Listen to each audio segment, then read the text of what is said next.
My name is Megan, and this is Everything Lit.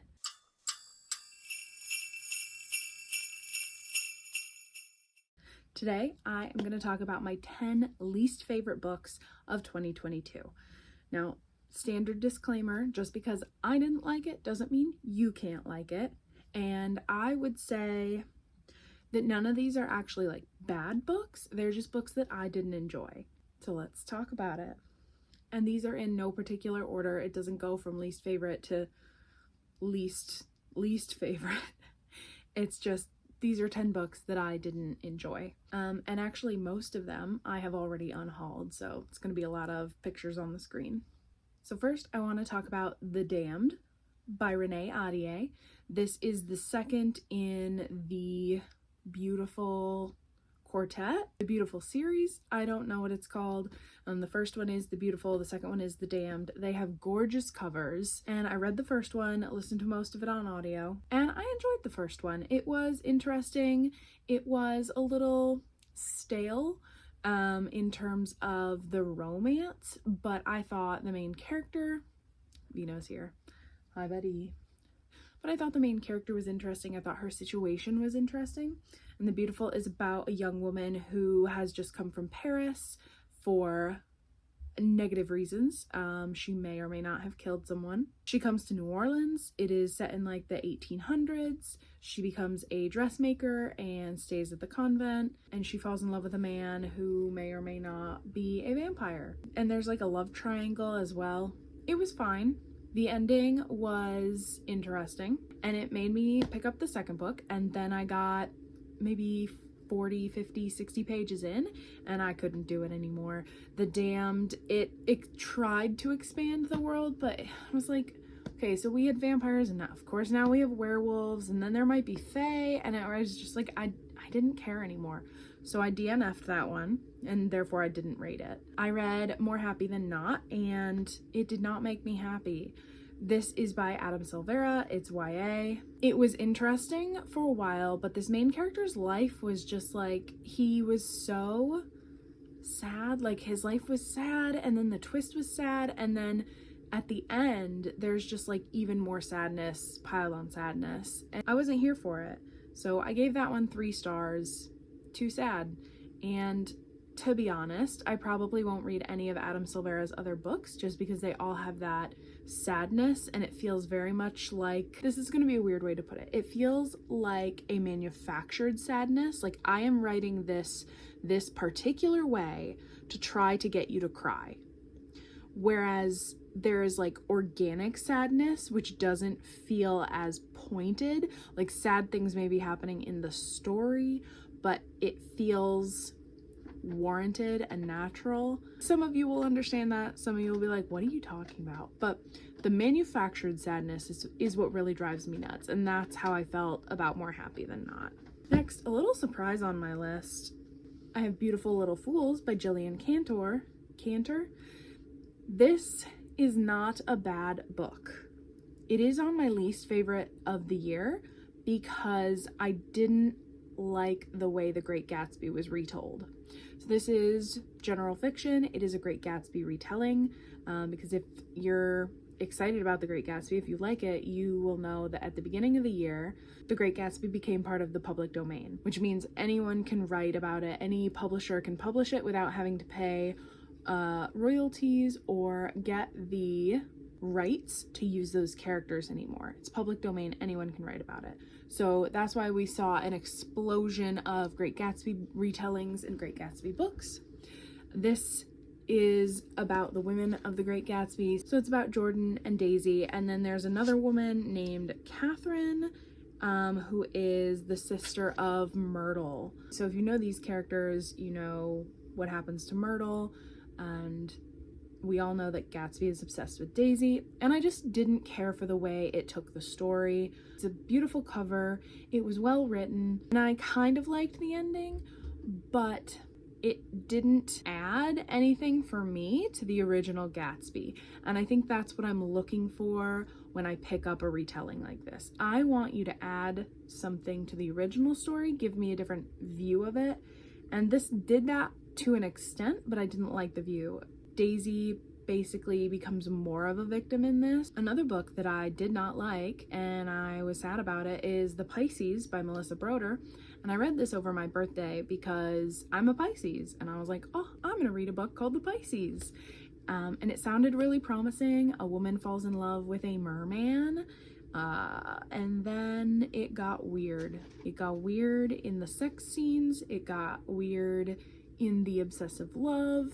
It was very vulgar in its language, and like it was making interesting statements about being a woman and falling in love and autonomy and like crazy versus sane. Then spoilers, I'm gonna put spoilers on the screen.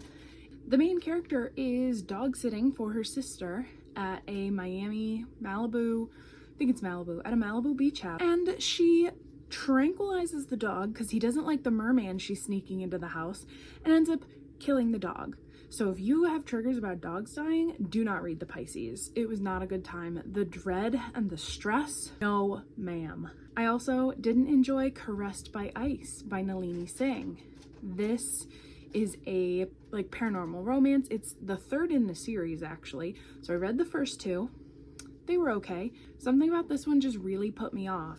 In my Goodreads comment, I talked about the use of like her feminine hands, his manly shoulders. There's a lot of like male female descriptors, and in my comment I said this seems like a stand-in for like better descriptors, and it got really tiring to listen to. Didn't enjoy that, and I won't be continuing with that series specifically because of that book.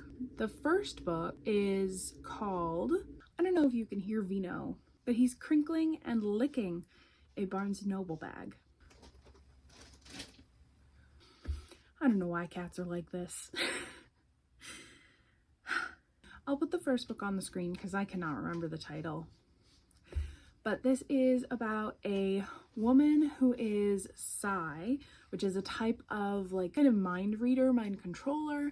So the Psi and the part animal, the shifters, do not get along. The shifters have control of like the natural world, and the Psi have control of cities and commerce and all of that stuff. And the first book is about this shifter who helps this Psi unlock her emotions, essentially. And then from there, it sort of tumbles down the entire system, and that's still basically the other books are dealing with the ripples after that. So I'm not going to spend too much time talking about Earthly Joys because it was on my backlist priority. I did get to it and I didn't enjoy it, which is such a bummer. Earthly Joys is about John Tredescant. He is the royal gardener, or becomes the royal gardener, and it follows him from his 20s, getting married, having a kid, becoming the royal gardener, and he falls in love with the Duke of Buckingham toward the end of his life, but toward the end of both of their lives, really. I just didn't enjoy it as much as I wanted to. It was very sprawling, it was very descriptive, and then the romance that I was actually reading it for was not good. It was very forced. I just didn't like it. I gave it 3 stars. In fact, the only one that I've talked about so far, I gave 4 stars to Beautiful Little Fools. Everything else is 3 stars. I do have a 2-star coming up. Another book I'm not going to spend too long on is Phallos by Samuel R. Delany.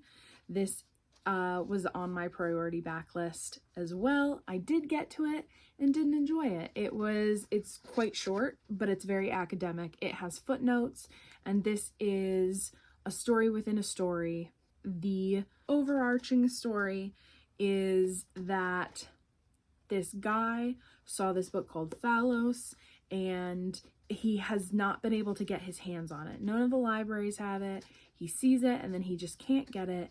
All he can find is a summary of the book online. And so this is the summary of Phallos, and it has footnotes, and it's a summary. And then the actual story of Phallos that it is summarizing is an erotic novel about a Roman trying to find the golden phallus of this temple. And it's just, if you're not going to put the work in, you're not going to get much out of it. and I was not in the mood to put that much work in. Next, the only 2-star on this list is Nothing But Blackened Teeth by Cassandra Shaw. This was potentially the only book that I would call a bad book on this list. People are free to enjoy this, but I don't think it's very good. It's not scary. The writing is overly floral. His eyes were slitted like knives in the belly of a cow. Like, the descriptions would be so overdone that I would get lost in like what was actually happening in the story, which is not good. I couldn't keep straight the characters' relationships. It was not for me. 2 stars.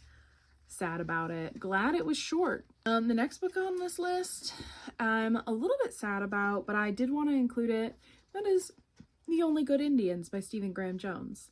This is too violent for me, and that's why it was one of my least favorites. This is not a bad book. If you like the violence and the gore and like slasher stuff, you'll have a great time.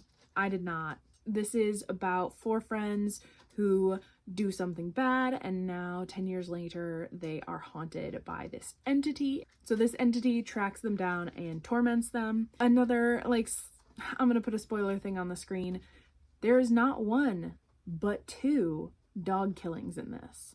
Technically there's multiple, because toward the end like a whole pack of dogs dies, but the first one is the most brutal. It's at the very beginning and I couldn't do it. So this is in my least favorites because of the brutality and the violence. The last book on this list hurts me a little bit because I love this author, but Shipwrecked by Olivia Dade. I gave it 3 stars. It's romance, and I didn't have a good time with it.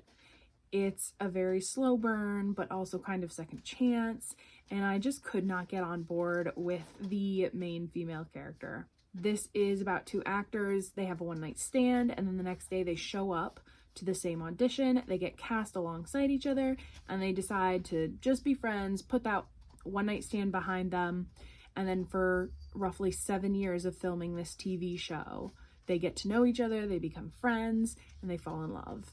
And the majority of the book takes place after they've filmed those 7 seasons and like follows how they navigate being in love and falling in love. I couldn't get on board with it, and it makes me sad. So those are my 10 least favorite books of the year. Definitely not bad books. If you like certain things, then you'll like these books. I just did not. So thanks for watching. If you liked this video, you could subscribe, you could hit the like button, you can do whatever you want, and I'll see you next time.